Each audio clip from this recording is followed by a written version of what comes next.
ለምን ኦርቶዶክስ ሆንን የሚለው በጣም አሪፍ። ከዚህ በፊት ለምን አትሆኑም ነበረ። አሁን ደግሞ ለምን ሆንን የሚለውን ነው የምንነግራችሁ ማለት ነው። ቅድም እንዳለው ጋዲ ስለ ሁለት መሰረታዊ ነገሮች ማለት ነው። ስለ ሁለት መሰረታዊ ነገሮች ማለት አንድ ሰው ክርስቲያን ነው ወይም ደግሞ የምርም የክርስቶስ ተከታይ ነው ከተባለ ያለባት ቤተክርስቲያን ልታሟላቸው የሚገባቸው በጥቂቱ ሁለት መስፈርቶች አሉ። አንዱ በክርስቶስ የተሰጣት ሐዋርያዊ ክህነት ሊኖራት ይገባል ያች ቤተክርስቲያን። ሁለተኛው ደግሞ ከክርስቶስ የተሰጠውን ትምህርት ደግሞ መቀበል መቻል አለባት ማለት ነው። ኦኬ አንዲት ቤተክርስቲያን ነች ለመባል ሁለቱ በጥቂቱ ሊያስፈልጓት የሚገባው ሐዋርያዊ ክህነትና ሐዋርያዊ ትምህርት ነው ማለት ነው። ስለዚህ ማንም ሰው ኦርቶዶክስ መሆን ያለበት ለምንድን ነው? የክርስቶስ አካል የሆነች አንዲት ቤተክርስቲያን አለች። ያቺ የክርስቶስ አካል የሆነችው አንዲቷ ቤተክርስቲያን ውስጥ ካልሆነ በስተቀር ሰው ሊድን አይችልም። ልክ ቅዱስ ቆጵርያኖስ ሁልጊዜ የምንናገረው ምሳሌ አለ አይደለ? ጌታችን ሊሰራት የመጣችው አንዲት ቤተክርስቲያን አለች። ልክ ኖህ ዓለም ሁሉ ከጥፋት እንዲድንባት መርከብ እንዲያዘጋጅ ወይም ደግሞ መርከብ እንዲሰራ ከእግዚአብሔር ዘንድ ታዞ ነበረ። ኖህ የሰራት አንዲት መርከብ ነች። ከኖህ ውጭ ያለችው መርከብ ደግሞ ምንም ቢተልቅ ኦኬ ምንም በሀብት ቢያጌጥ ምናምን የተሰራው መርከብ ሊያድን አይችልም። ከሞት ከጥፋት ሊያድን የሚችል መርከብ ሊሆን አይችልም ማለት ነው። ልክ ቅዱስ ጴጥሮስም ይህን የያዘና አንደኛ ጴጥሮስ ምዕራፍ 3 ከቁጥር 20 ላይ በኖህ ጊዜ ሰዎች ባመፁ ጊዜ ማለት ነው ለእግዚአብሔር አልታዘዝ ባሉ ጊዜ 8 ነፍሳት በውሃ የዳኑበት መርከብ ሲዘጋጅ ይላል። ኦኬ 8 ነፍሳት በምን በውሃ የዳኑበት ምን መርከብ ሲዘጋጃል። ስለዚህ በውሃ እንዲድኑበት ምንድነው እንዲያዘጋጅ የታዘዘው ከእግዚአብሔር መርከብ ማለት ነው። ኖህም ከእግዚአብሔር የታዘዘውን ነገር ሰምቶ መርከብ ሰራ። ስለዚህ ማንኛውም ሰው ወደዚያች መርከብ ማንኛውም ፍጥረት ሰው ብቻ አይደለም፣ ማንኛውም ፍጥረት ወደዛ መርከብ ቢገባ ይድናል። ከዛ መርከብ ውጭ የቀረ አይድንም ማለት ነው። ይሄ ምሳሌው ለጌታ ነው። አማናዊው ኖህ፣ አማናዊት መርከብ፣ አማናዊት የኖህ ውሃ ምሳሌያቸው ጥላዎች ናቸው። ምሳሌው ለእውነተኛው አካሉ ለሆነው ለክርስቶስ ምሳሌ ነው ማለት። ኖህ የክርስቶስ ምሳሌ ነው። ከእግዚአብሔር አብ ዘንድ ተልኮ መጣ። ምን ሊሰራ? መርከብ። ኦኬ እውነተኛይቱ መርከብ የሆነችውን ሊሰራ ማለት ነው። እውነተኛይቱ መርከብ ቤተክርስቲያን ነች ማለት ነው። ይህንን የት መመልከት እንችላለን? ማቴዎስ ወንጌል ምዕራፍ 16 ከቁጥር 16 ላይ የሰው ልጅ ማን ይሉታል ብለው በጠየቃቸው ጊዜ አንዳንዶቹ ነቢያት፣ አንዳንዶቹ ከነቢያት አንዱ ነው፣ አንዳንዶቹ ኤልያስ፣ ዮሐንስ ይሉሃል አሉት። እናንተስ ማን ትሉኛላችሁ ባለ ጊዜ አንተ የሕያው እግዚአብሔር ልጅ ነህ አለ። ከሐዋርያት አንዱ ጴጥሮስ ማለት። ስለዚህ ክርስቶስ ምን ብሎ መሰከረለት? አንተ ብፁዕ ነህ አለ። ስለዚህ ቤተክርስቲያኔን እሰራለሁ አለ ጌታ። ምንን እሰራለሁ? ኖህ መርከብ ይሰራል፣ ክርስቶስ ቤተክርስቲያን ይሰራል። እዚህ ቤተክርስቲያን እሰራታለሁ አለ። በየት ዓለት ላይ? አንተ የሕያው እግዚአብሔር ልጅ ነህ በሚለው መሰረትነት ላይ ቤተክርስቲያኔን እሰራለሁ አለ። የሚሰራት ቤተክርስቲያን ደግሞ የገሃነም ደጆችም አይችሏትም። ኦኬ የገሃነም ደጆች እንኳን አይችሏትም ብሎ ጌታ ተናገረ። ስለዚህ ክርስቶስ የሰራት አንዲት ቤተክርስቲያን አለች። ያቺም የገሃነም ደጆች እንኳን የማይችሏት ቤተክርስቲያን ነች ማለት። ስለዚህ አማናዊው ኖህ ክርስቶስ የሰራት አንዲት ቤተክርስቲያን አለች። ያቺ ቤተክርስቲያን ደግሞ ምኑ እንድትሆን ነው?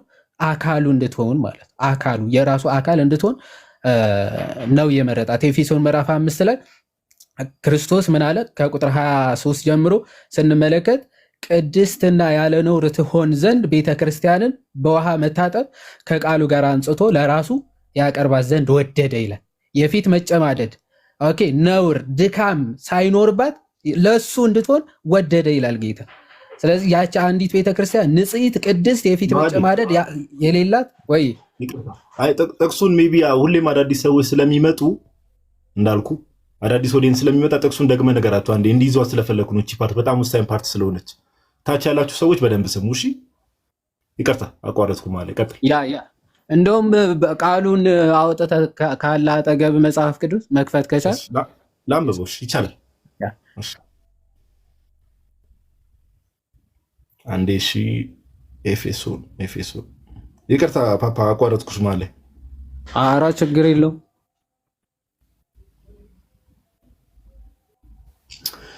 እሺ ኤፌሶን መልእክት ምዕራፍ 5 ከቁጥር 24 ጀምሮ እናንብቦሽ። ኤፌሶን መልእክት ሁላችሁም ታች ያላችሁ ሰዎች ቤተክርስቲያን ሲባል እንደው ዝም ብለን ለቤተክርስቲያን በዚህ ደረጃ የጌታ አካል ለሆነች ቤተክርስቲያን በዚህ ደረጃ ለምን ክብር አስፈለገ የሚለው ነገር እንደተረዱ ነው። ወደ ኤፌሶን ሰዎች ምዕራፍ 5 ቁጥር 24 ላይ እንዲህ የሚል ቃል አለ። ዳሩ ግን ቤተክርስቲያን ለክርስቶስ እንደምትገዛ እንዲሁ ደግሞ ሚስቶች ደግሞ በሁሉ ለባሎቻቸው ይገዙ ካለ በኋላ ቁጥር 25 እና 26 ላይ እንደዚህ ይላል። ባሎች ሆይ ክርስቶስ ደግሞ በደንብ አስተውሉ። ክርስቶስ ደግሞ ቤተክርስቲያንን እንደወደዳት ሚስቶቻችሁን ውደዱ፣ በውሃ መታጠብና ከቃሉ ጋር አንጽቶ እንዲቀድሳት ስለ እርሷ ራሱን አሳልፎ ሰጠ። ምን እንዲል?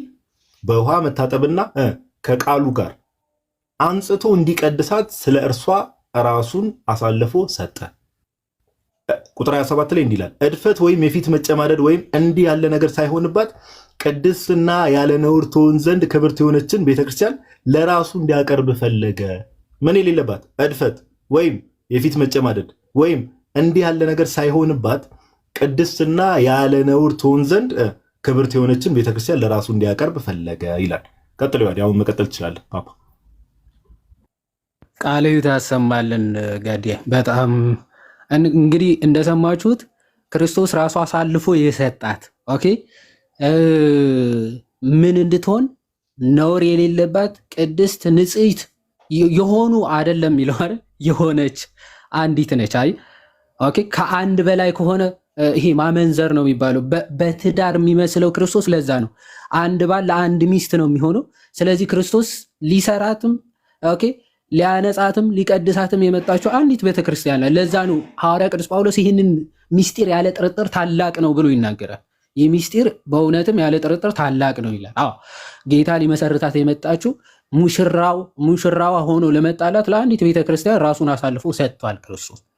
ኦኬ ቤተክርስቲያኖች ሳይሆን አንዲት ቤተክርስቲያን ማለት ቅድስት ንጽሕት ያለ ነውር የፊት መጨማደድ የሌለባት ቤተክርስቲያን። የፊት መጨማደድ ማለት በጊዜ ርዝማኔ የማታረጅ ቤተክርስቲያን ማለት በጊዜ ርዝማኔ እድፈት ኦኬ እንዲህ ያለ ነውር የማይገጥማት አንዲት ቅድስት የሆነች ቤተክርስቲያን ለራሱ አቅርቧል ክርስቶስ።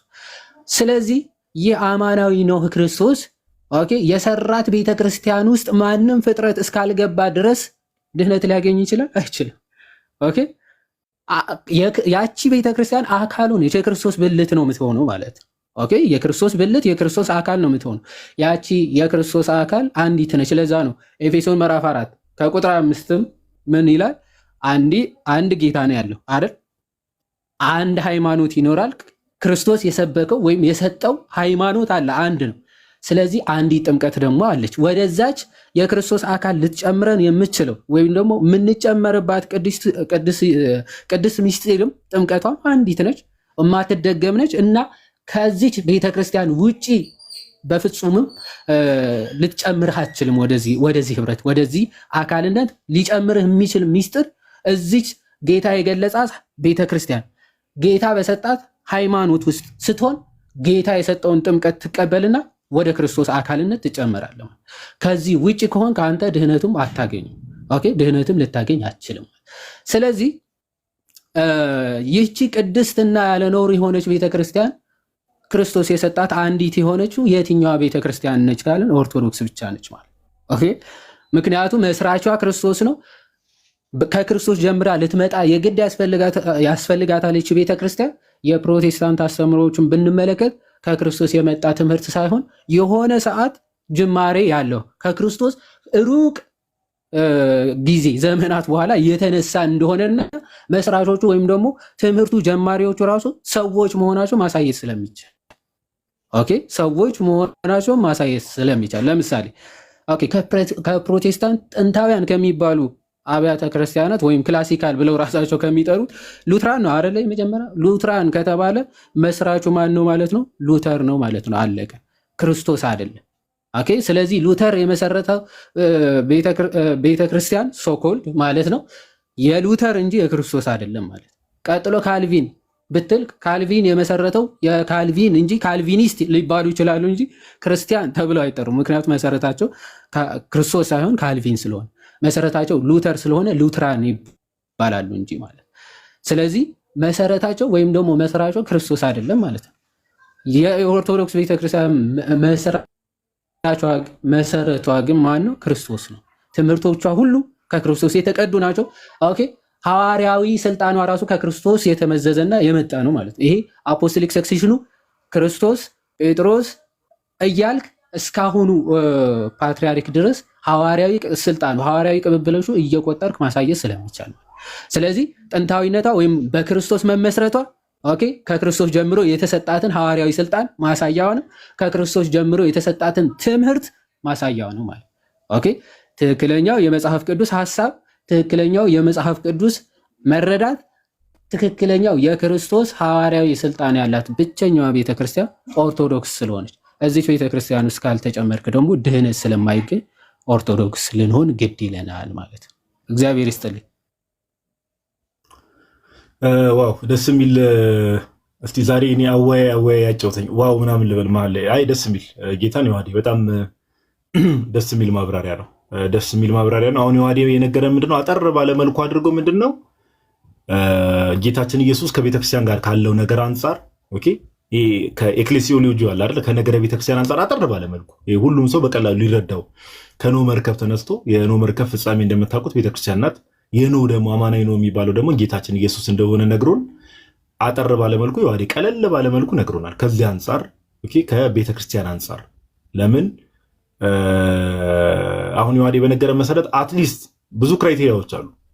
እውነተኛ የጌታ ቤተክርስቲያን ለመሆን ብዙ ክራይቴሪያዎች አሉ። ከነዛ ክራይቴሪያዎች ውስጥ ግን ዮሐዴ ምንድነው ያለው? በቃ ቤተክርስቲያን ክርስቶስ ኢየሱስ የመጣበት ዘመን አለ። የዛሬ 2000 ዓመት ጌታ በደሙ የዋጃት ቤተክርስቲያን አለች። ያችን ቤተክርስቲያን ሰው መፈለግ አለበት ነው ባጭሩ።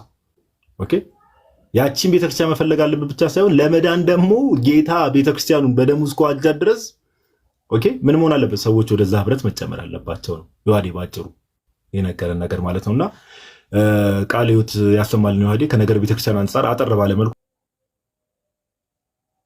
አንዳንድ ሀሳቦችንም ዳይጀስት እናደርጋለን። መሀል ላይ እኔ እንዲሁ ጥያቄ ሬዝ አደረግላችሁና ከዛ ሪፍሌክት እንድታደርጉ ምናምን ነገር እኔም አንዳንድ ሀሳብ አነሳለሁ። እሺ ቃለ ሕይወት ያሰማልን ዮሐዴ። ዲያቆን ናታኒ ፓፓ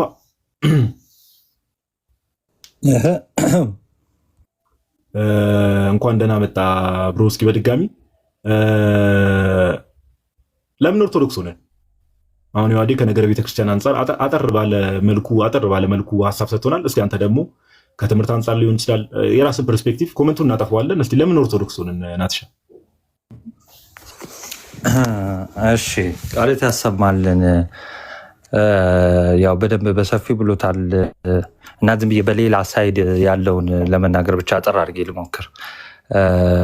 ብዙ ምክንያቶች አሉን እና በዋናነት ከነገረ ድነት ጋር ያለውንም ከነገረ ቤተክርስቲያን ጋር ያለውንም ዮሐዴ አንስቶታል።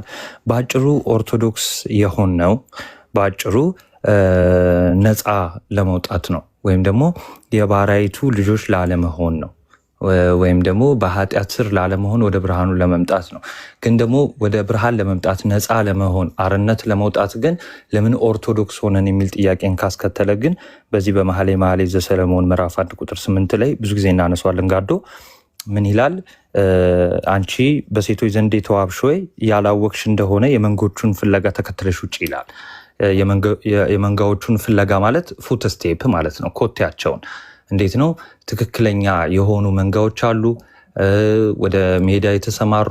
ከዛን እነሱ መንጋዎች ቢጠፉ ያ ህብረት ወይ ደግሞ ያ ስብስብ ቢጠፋ የመንጋዎቹን ኮቴ ተከትሎ እዛ መንጋጋ መድረስ እንዳለብን መጽሐፍ ቅዱስ ይነግረን ነው፣ በብሉይ ኪዳን ማለት ነው።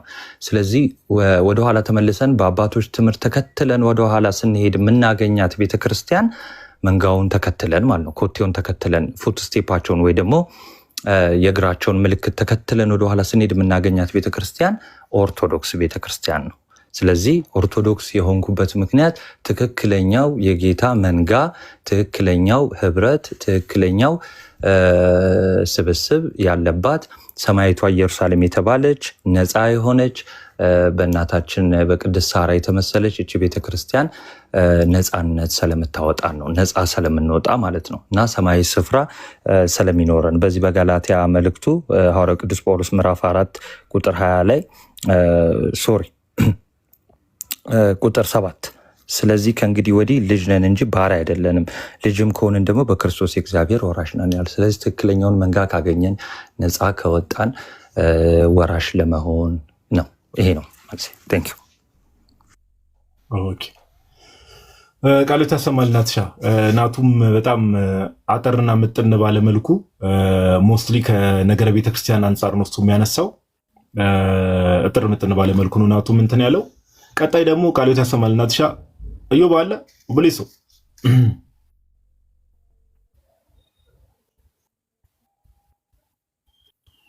እዮብ አለ ወንድማችን። ኦኬ እሺ እኔ የተወሰነ ሀሳብ ላንሳ። ዮባ ሀሳብ እንዲሰጥበት አስቤ ነበር። አይ ዶንት ቲንክ እሱ እንኳን አቬለብል ይሆናል መሰለኝ።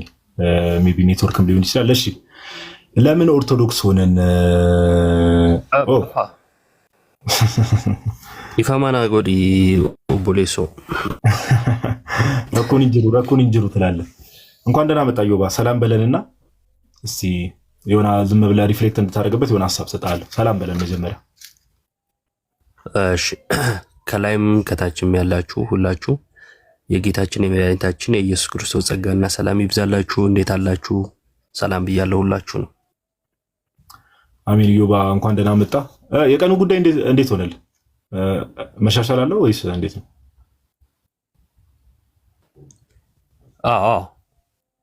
ኦኬ እሺ ነው። እዮብ አንተን ልጠይቅ የፈለግኩት እስቲ ከትምህርት አንጻር እንዴት ነው? ለምሳሌ ለምን ኦርቶዶክስ አንተ አሁን ለምን ኦርቶዶክስ ሆንክ? ኦርቶዶክስ ቤተክርስቲያን ለምሳሌ እምነቷ ትምህርቷ አለ የተገለጠ ነው፣ ማንም ሰው የሚያውቀው ነገር ነው። እና ለምን ኦርቶዶክስ ሆንክ? ቤተክርስቲያን ውስጥ ያለው ትምህርት ወይ ደግሞ ኦርቶዶክስ ቤተክርስቲያን ውስጥ ያለው ትምህርቶች ከጌታ እንደመጡ ምንድን ነው ማረጋገጫ? ወይ ደግሞ ከሐዋርያት እንደመጡ ምንድን ነው ማረጋገጫ? እዮብ እስቲ ከዚህ አንጻር ለምን ኦርቶዶክስ ሆነን የሚለውን እስቲ አጠር ባለ መልኩ ሀሳብ ሰጥበት። እሺ ያው ኦርቶዶክስ ለምን ሆንክ ወይም ደግሞ ኦርቶዶክስ ለምንድን ይሆን ነው የሚለው መሰረታዊ ሐሳብ እምነታችን የምናብራራበትና እርግጠኛ የሆንበትን እውነት የምንመሰክርበት መሰረታዊ የሆነ ጥያቄ ነው ማለት ነው። ኦርቶዶክስ የሆንኩበት ዋናው ነገር ከጌታ ከኢየሱስ ክርስቶስ ጋር ለመሆን ነው። ምን ማለት ነው? ኢየሱስ ክርስቶስ ሐዋርያትን በማቴዎስ ወንጌል ምዕራፍ 28 ላይ አሕዛብን ሁሉ እያጠመቃችሁ ደቀ መዛሙርቴ አድርጓቸው ብሏል።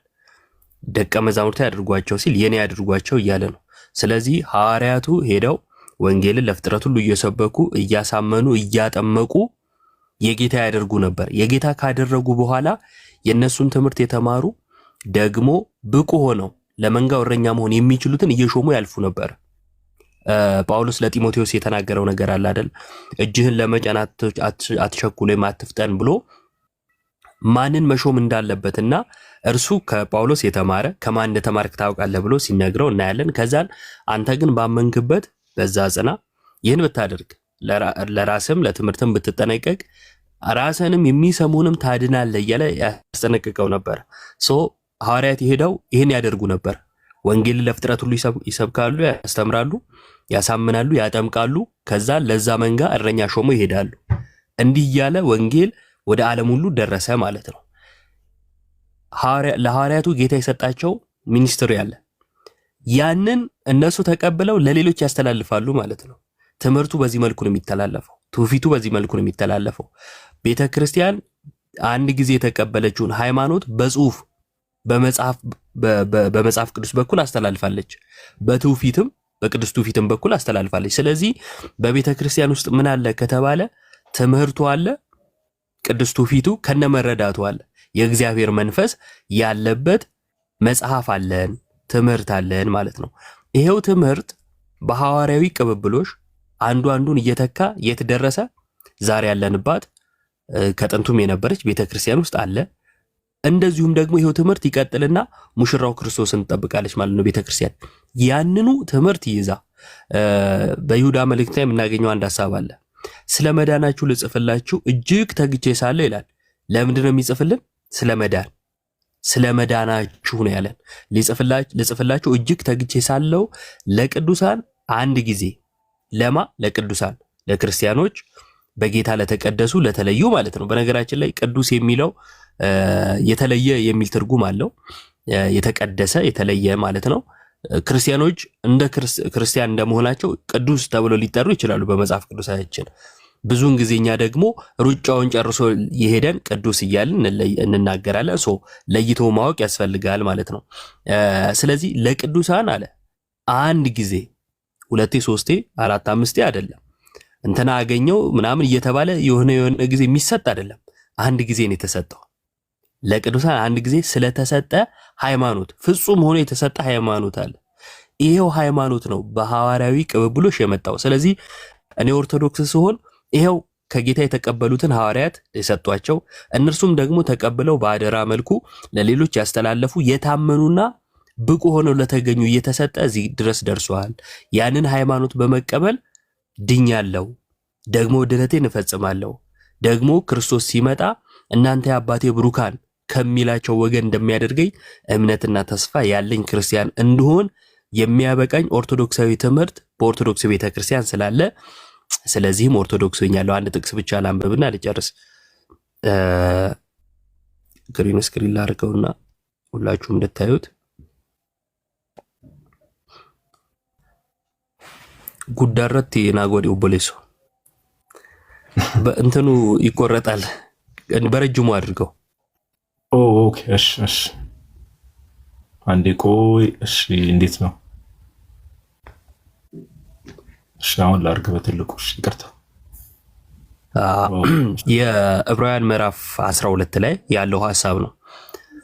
አስቀድሞ ምዕራፍ 11 ላይ ስለ ቅዱሳን መከራ ስለተቀበሉ በብሉይ ኪዳን የነበሩት የእምነት ሰዎች ብዙዎች የተቀበሉትን መከራ እያነሳ የአባቶችን ገድል ይነግረንና ምዕራፍ 12 ላይ እንዲህ ይላል፣ እንግዲህ እነዚህን የሚያህሉ ምስክሮች እንደ ደመና በዙሪያችን ካሉልን ይላል። እነዚህን የሚያህሉ ምስክሮች ያለው ከኋላ ምዕራፍ 11 ላይ የዘረዘራቸው ምስክር ሆነው፣ ሰማዕት ማለት ምስክር ማለት ነው፣ ሆነው ያለፉትን ያነሳልናል። እነዚህን የሚያህሉ ምስክሮች እንደ ደመና በዙሪያችን ካሉልን ይላል። ይሄን ለመናገር ኦርቶዶክስ መሆን ያስፈልጋል። በክርስቶስ የተቀደሱ በተስፋይቱ ምድር የኖሩ በእግዚአብሔር መንግስት ማለት ነው የኖሩ እነርሱ ወደ እነሱ ለመቀላቀል ኦርቶዶክስ መሆን ያስፈልጋል። ከዛ ውጪ ማንም ከነሱ ጋር ሊቀላቀልበት የሚችል ሌላ መንገድ ስለሌለው ማለት ነው። ምን አለ? እነዚህን የሚያህሉ ምስክሮች እንደ ደመና በዙሪያችን ካሉልን እኛ ደግሞ ሸክምን ሁሉ ቶሎም የሚከበንን ኃጢአት አስወግደን የእምነታችንንም ራስና ፈጻሚን ኢየሱስን ተመልክተን በፊታችን ያለውን ሩጫ በትዕግስት እንሩጥ። እርሱ ነውርን ንቆ በፊቱም ስላለው ደስታ በመስቀል ታግሶ በእግዚአብሔር ዙፋን ቀኝ ተቀምጧልና ይላል። ስለዚህ ወደ ቅዱሳን ህብረት ለመግባት ኦርቶዶክስ ታስፈልጋለች፣ ወይም ኦርቶዶክሳዊ መሆን ያስፈልጋል። ምክንያቱም እነሱ በዚህ እምነትና ሃይማኖት ትውፊት ውስጥ የኖሩና ያለፉ ስለሆኑ ማለት ነው። ስለዚህ እነዚህን የሚያህሉ ደመና በዙሪያችን ካሉልን ለማለት የሚያበቃ ኦርቶዶክሳዊ ትምህርትና በጌታ ደም የተመሰረተ ህብረት ስላለን ኦርቶዶክስን መሆን አማራጭ የሌለው ብቸኛ መንገድ ነው ማለት ነው።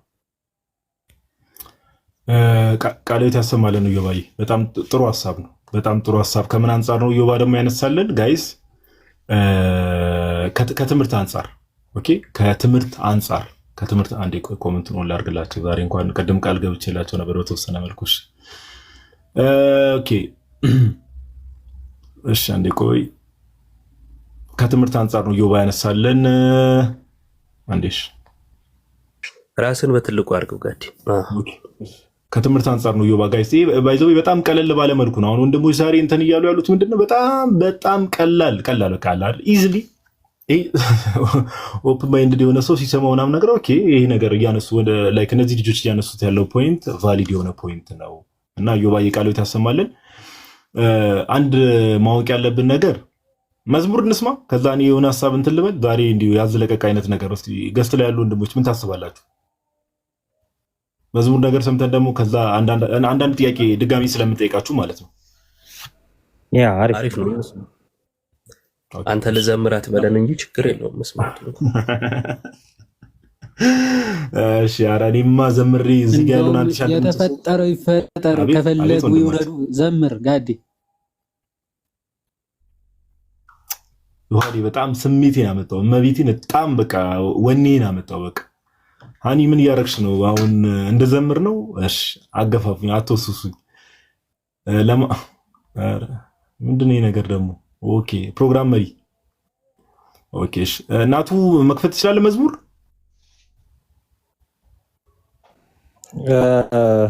እሺ ቆይ ግን ትንሽ ደቂቃ አንድ መዝሙር እስቲ ከቻልክ እንትን በል። በራሴ ምርጫ ራስህ እንደ መዝሙሩን እንትን